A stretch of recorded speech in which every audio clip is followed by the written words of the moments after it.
Senās ēkas bija ieaugušas smilgu paklājā. Kārkli savas atvases bija atsūtījuši, lai tās tad ieskauj mājas sienas un mēģina noslēpt to jau iešķieptos sānus. Daudzos logus un durvis jau kā mežģīņu lentu bija apcakojusi tumši zaļā sūna. Katrā stūrītī un koka iedobē tur ērti sēdēja sūnu kušķīši un lūkojās, kur tad varētu ierīkot nākamo savu posteni. Skursteņa vienīgā nāss jau sen bija aizmirsusi, kā ir, kad caur to iziet patīkamie dūmi.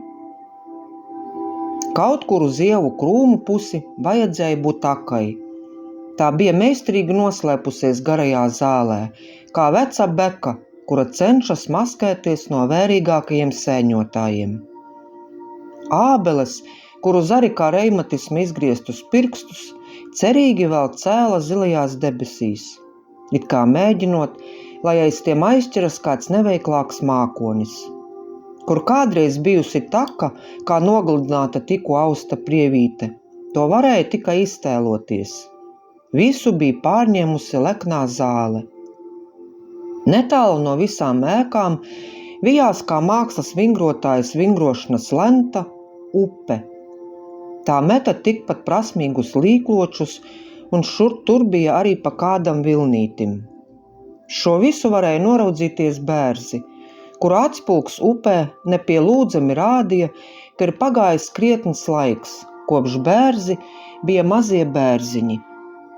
Noputējušos logus mēģināja nomazgāt lietainās dienas. Tad kopā ar vēju, kā tīrīšanas komanda, tos kaut cik centās uzpost. Bet lietus lāsēm pa putekļaino stikla virsmu bija grūts darbs, jo putekļu kārta aplipa ap tām un slīdēšanu tas apgrūtināja.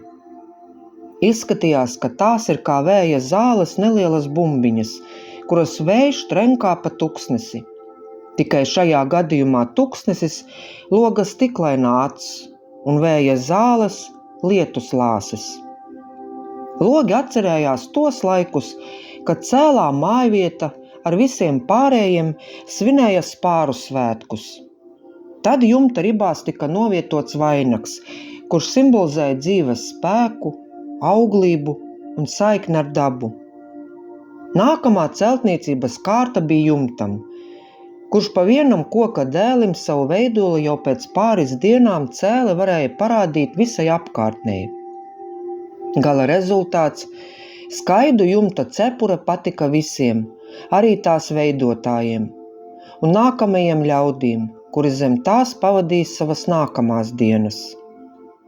Pienāca arī logu un durvju kārta.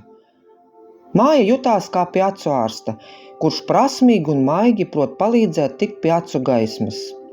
Visas telpas pielija ar gaismu. Arī tuvējo apkārtni māja tagad varēja aplūkot caur dzidrajiem logu stikliem. Durvis, kā veiksmīgs mākslas darbs, priecēja ar savu klātbūtni. Daudzie kogrebumi ļoti gaumīgi veidoja grafisku rakstu. Varēja drošu sirdi ķerties pie iekšdarbu veikšanas, kuri tika tikpat prasmīgi veikti kā mājas fasāde. Visos šajos darbos piedalījās jauna ģimene, pagaidām 2, vīrs Francis un viņa sieva Matilde. Cītīgi tika veidota sava ligzdiņa, daudzo stāstu pirmsākums. Francis bija tā ap gadiem 25, Matilde kādu gadiņu jaunāka. Šo visu gan no materiālās puses, gan praktiskās izpalīdzēja Franča tēvs, jo vecā saimnieka mājās kā nākamais saimnieks būs vecākais dēls, bet jaunākajam Francim jāpalīdz ierīkot tad sava ēku saime. Pēc laika kā sēnes izauga pa vienai vien arī citas – kūts, klēts, lielais sienas šķūnis.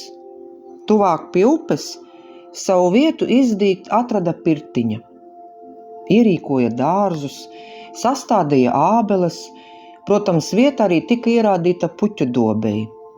Soli pa solim tika viss iekārtots un sakārtots tā, lai varētu sākties jaunās ģimenes dzīve. Kūtī dienas ritmu regulēja Gailis ar 10 sievām. Piena traukus piepildīja 3 brūneļas. Ikdienas darbus un kādu rāmāku riksi aplaida pa tuvēju apkārtni bēšas krāsas jaunais zirgs. Nākamā pavasara sēšanas un stādīšanas darbus Matildei apgrūtināja briestošais vēders. Bet nekas, jaunā sieviete bija izturīga, tāpēc nelielās grūtnieču grūtības ar pārcietīs. Francis šajā posmā uzņēmās vairāk ikdienas soļu, atļaujot sieviņai atvilkt elpu. Pabaroja vistas, aiztecēja uz piemājas ganībām pārsiet brūneļus un zirgu, cūkām ar pats savārīja cūkēdienu. Lielais notikums bija gaidāms ap Mārtiņiem. Pa kādai reizei viņu pagalmā iebrauca tuvējo māju saimnieki Liepiņu pāris.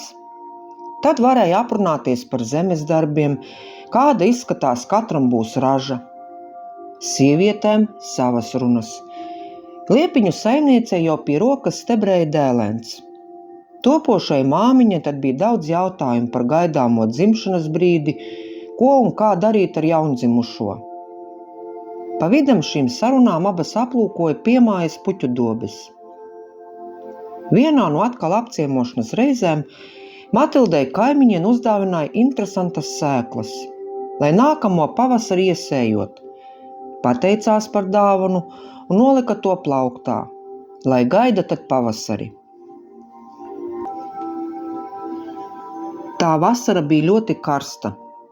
Saule visus bez žēlastības sildīja tik ļoti, ka apkārtne jau sāka līdzināties lielai grāmatai ar daudzām lapām, starp kurām ir salikti kaltēties dārzi, puķu dobes, pļavas, meži, pat piemājas upe, neraugoties, ka ir ūdens pārstāve, tika ievīkstīta it kā grāmatu lapās, lai nu žūst un veido tādu kā herbāriju. Matilde lielāko dienas daļu patvērās istabās, kuru kaktos vairs nebija ne druskas no vēsuma. Arī to tveice bija izčurkstinājusi kā speķas šķēlītus pannas. Sestdienas vakars. It kā pēc visām sentēvu tradīcijām būtu jāiet pirtī, bet kur tad vēl sutināties uz lāvas šādā karstumā? Francis dienu putekļus un sviedrus noskaloja vēl nelielajā ūdens daudzumā, piemājas upē. Sētā piestāja kaimiņš, aicinot Francu uz krogu, jo pēc šīs svelmes esot tā kādu kausu pelnījuši. Matilde padeva vīram goda svārkus un apskaujot abiem novēlēja, lai palustējot gan. Pati ērti iekārtojusies gultā, ķerās pie gaidāmā mazuļa pūriņa darināšanas. Jau bija sašūti mazie krekliņi, pāris cepurītes, tagad jāuzada kāda zeķīte mazajām kājelēm. Pret rītu atgriezās vīrs, cenšoties savu ierašanos skaļi neizrādīt, bet krēsls kā par spīti stāvēja istabas vidū, kā vienīgā bāka jūras krastā, un, protams, nedomāja saimniekam dot ceļu. Tad nu Francis, kā nomaldījies kuģis, uztriecās bākai virsū. Tā ar skaļu troksni novēlās zemē, pamodinot ne tikai Matildi, bet gan jau arī visus mājlopus ar. Mīļi apskāvis sieviņu, viņš atvainojās par savu neuzmanību. Matilde sasā grūtnieču oža sajuta krogu smaržu, bet tas jau pašsaprotami, ka nesēdēs vīri pie tukša galda. Vēl pāris reižu tika krogus apmeklēts, un Matilde neko neteica, nepārmeta, jo vīram ar vajag savu reizīti vīru runas paklausīties. Sarūpētais mazuļa pūriņš liecināja, ka Mārtiņdiena vairs nav aiz kalniem. Rokot dobē dāliju gumus, Matilda sajuta velkošas sāpes. Dālijas bija jānorok, jo rudens stiklainie pirksti jau tās bija apgrābstījuši, tāpēc laiks tās bija sagatavots ziemas periodam.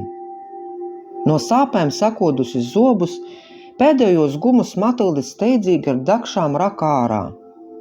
Francis jau pa to laika trieca zirgu pēc bērna saņēmējas. Pirtiņā ar viss jau bija sagatavots. Šo stāstu sacerēja un ierunāja Dace Veikša.